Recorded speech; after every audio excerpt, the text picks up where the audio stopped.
thank you for being available. Thank you, Dave. I'm happy to be here. It's great to have you here. And sometimes you'll talk to artists, and could be their parents played music, could be they watched a certain thing on television, could be a teacher at school. A lot of different things spark something in someone. And when I was looking at you, from a very young age, knew you wanted to be a singer and a performer, and in part, in terms of who you would credit that, it would be maybe to your mom's record collection factoring in? Yes, absolutely. When we were growing up, there were 5 of us kids. My stepfather was in the Navy.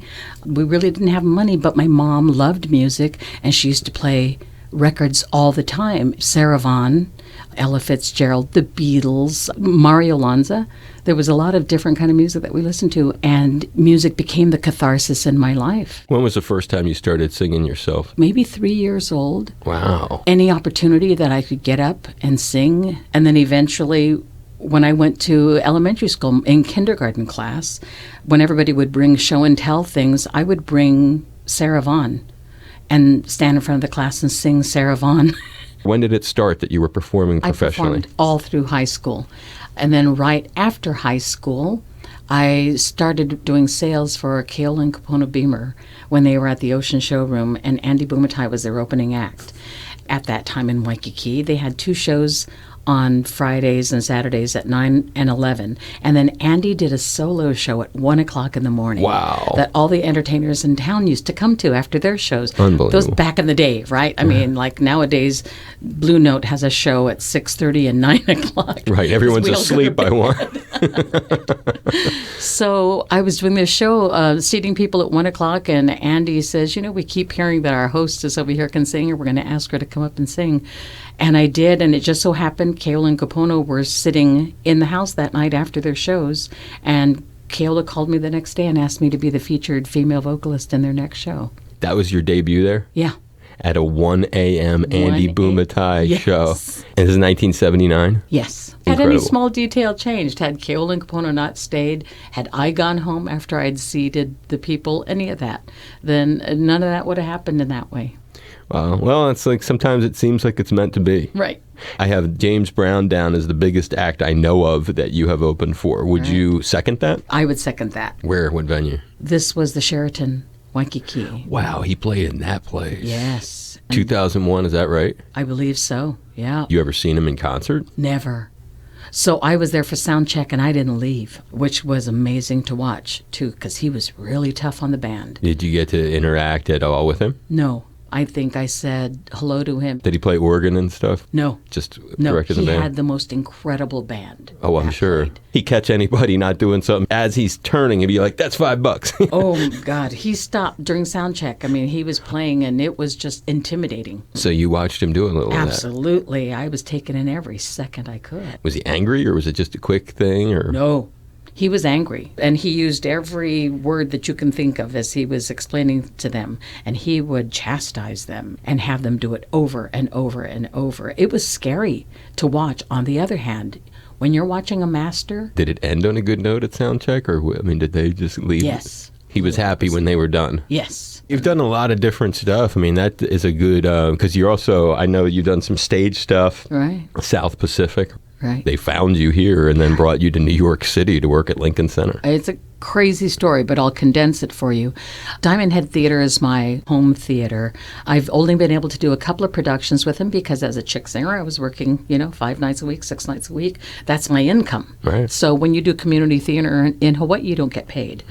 So just a couple of times when you're in between gigs, a show would open up there and I'd be able to do it. And I do the fundraiser, the Alima Awards with him every year, and met a former Broadway actor that was living in Hawaii. And he said to me during rehearsals for the show, you should be doing Broadway. And we just kind of laughed it off. He left and went back to New York. And this is a couple of years later. I get a phone call. They have decided to audition for South Pacific. They're trying to cast it. The first time that it was ever back on Broadway since it debuted in 1949. They had cast a couple of roles, but they couldn't find anyone to portray the role of Bloody Mary. Plus, their families, Rodgers and Hammerstein's families, were very involved in this. And they wanted everyone to be cast appropriately and the show to be done the way that their fathers and James Michener had created the show to be. And it just so happened my friend was having lunch with his friend who was the musical director of the show, who was telling my friend Randall Ask that they couldn't find anyone. And Randall said, have you guys ever thought of auditioning anybody in Hawaii? Just so happened the casting agent had an agent that was going to be coming to Hawaii a week later. 45 minutes before I was supposed to be there, I walked into my husband's office and told him I wasn't going to go because I didn't think I could do it. And he said, I don't want you to regret this. You need to take a chance on this, and I'll drive you down there and you can work on these songs. And he did.